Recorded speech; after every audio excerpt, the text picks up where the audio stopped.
Otro de los aspectos que les quería hablar y que también son muy importantes es la parte hormonal.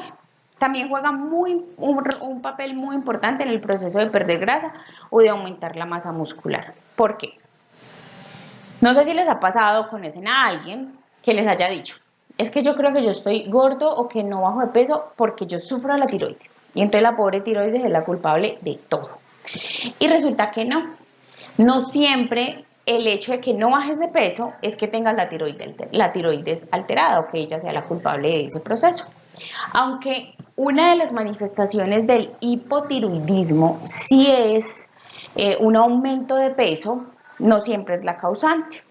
Esa glándula tiroides tiene muchísimas funciones porque en mi cuerpo tengo muchos receptores para ellas. Entonces, cuando esas hormonas están alteradas, empiezan a manifestarse con muchísimos síntomas. Dentro de eso es la dificultad para perder el peso, ¿sí? ¿Cómo sabemos si yo estoy sufriendo de la tiroides? Entonces, el médico, yo cambio acá te debe pedir unos exámenes o tú los puedes solicitar. ¿Cuáles son? La TSH, T4 libre y hay dos muy importantes para poder determinar si el problema que tienes en la tiroides, en caso de que se diagnostique, es porque tu glándula tiroides, tu cuerpo la está atacando porque hay una inflamación severa secundaria, por ejemplo, a esta permeabilidad intestinal, a que no estás durmiendo bien, a que tu alimentación es muy alta en carbohidratos de harinas refinadas o carbohidratos simples, que no estás haciendo ejercicio y que a nivel emocional vives supremamente estresado. Todos esos aspectos en conjunto pueden hacer que a mí se me eleven estas señoritas de acá. Entonces ahí, listo. ¿Cómo se soluciona eso? Pues manejo muy bien el estrés, empiezo a dormir bien, cambio mi alimentación, miro cómo puedo sanar mi intestino, empiezo a hacer ejercicio. Pero si ya todo esto se volvió crónico y llevo años y años y años en este proceso, y ya mi glándula tiroides que está ubicada acá, la ataca, mi mismo sistema de defensas la está atacando, entonces ya debo descartar autoinmunidad. Esa autoinmunidad quiere decir que mi cuerpo está atacando al propio cuerpo. ¿Cómo sé yo eso? Debo solicitar unos exámenes que se llaman anticuerpos antiperoxidasa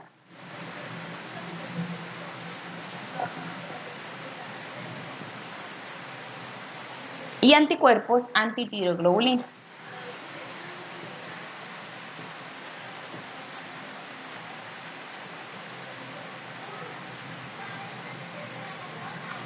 Teniendo todo este perfil tiroideo, yo puedo determinar en dónde está mi alteración, cómo lo puedo corregir y digamos que desbloquear este punto de acá.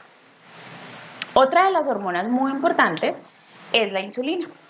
La insulina se altera cuando yo como. Cada que yo consumo proteína y carbohidratos, la insulina se eleva. Entonces vamos a mirar qué pasa con la insulina.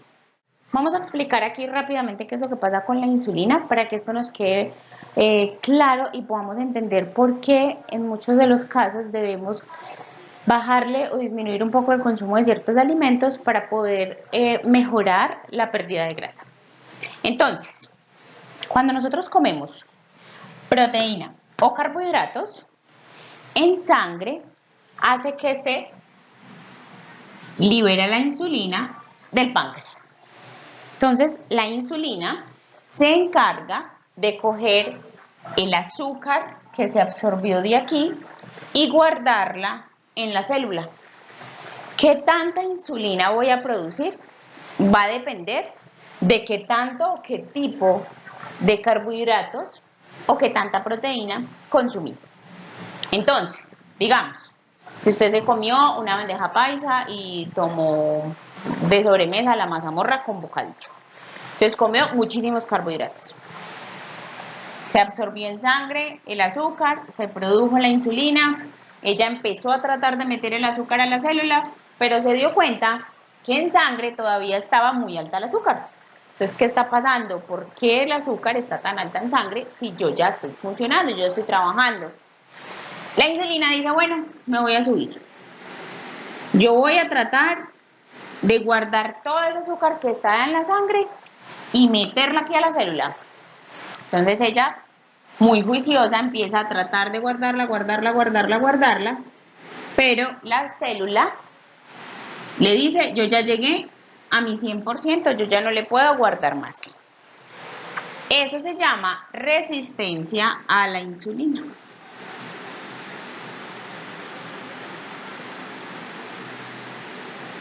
Esta resistencia a la insulina no es que pase solamente una vez, sino que toda la vida. Entonces, digamos, llevo muchos años comiendo muy mal o comiendo, digamos, a lo colombiano, a lo que estamos acostumbrados todos a comer, que para nosotros era lo normal. Pero resulta que ciertos carbohidratos de los que estamos acostumbrados a comer y la cantidad de carbohidratos que le metemos a un solo plato, que muchas veces son 4 o 5. Por ejemplo, si ustedes en su casa hicieron sudado, entonces el sudado lleva papa. En muchas casas le echan yuca, entonces papa, yuca. Le sirven arroz, le sirven patacón, le sirven ensalada y le sirven jugo. O sea, en un solo almuerzo tenemos 6 carbohidratos. Entonces, no siempre es la bandeja paisa. Un almuerzo básico colombiano es muy alto en carbohidratos. O sea que esto es algo que se repite y se repite y se repite. Entonces, cuando de manera repetitiva por años yo tengo una resistencia a la insulina y mis tejidos ya no me reciben la insulina para guardar el azúcar, es cuando mi cuerpo empieza a dejarla en sangre. Entonces le hacen un examen de sangre de glicemia y le sale en 100. Entonces sí, usted no es diabético, pero el azúcar está alta. ¿Qué está pasando? ¿Por qué no se está guardando allá? ¿Qué pasa?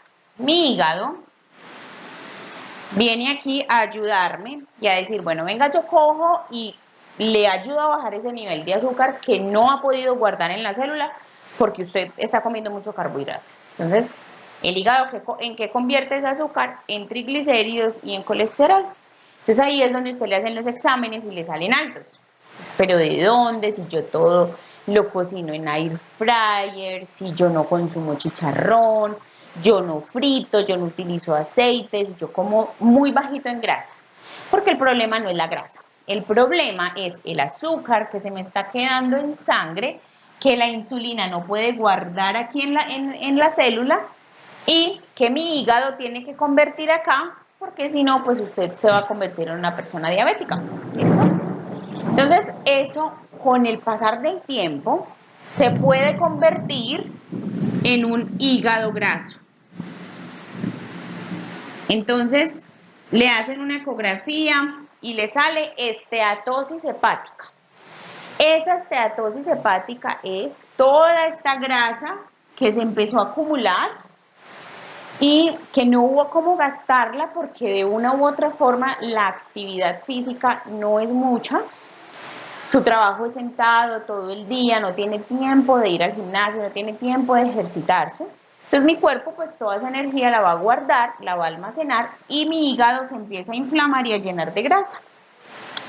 Cuando eso pasa, con el tiempo, puede llegar a convertirse en una cirrosis. Entonces, es algo a lo que nosotros tenemos que ponerle cuidado, no solamente por tener un cuerpo X o Y, sino que por salud, por prevención, debemos tratar de que nuestra alimentación no tenga tanta cantidad de estos en un solo plato, saberlos distribuir, saber jugar con ellos, para poder ayudarle a esta pobre insulina para que ella con solo una flechita logre meter todo el azúcar que se tiene que guardar en la célula y que el hígado no tenga que convertirla en grasa.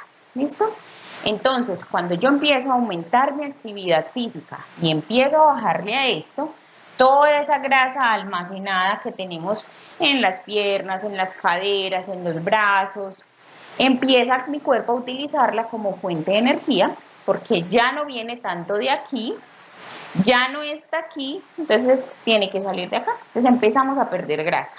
Entonces esto sí era muy importante, me parecía que ustedes debían tenerlo claro para poder que entiendan, porque a veces nosotros les indicamos algunos carbohidratos y algunos no.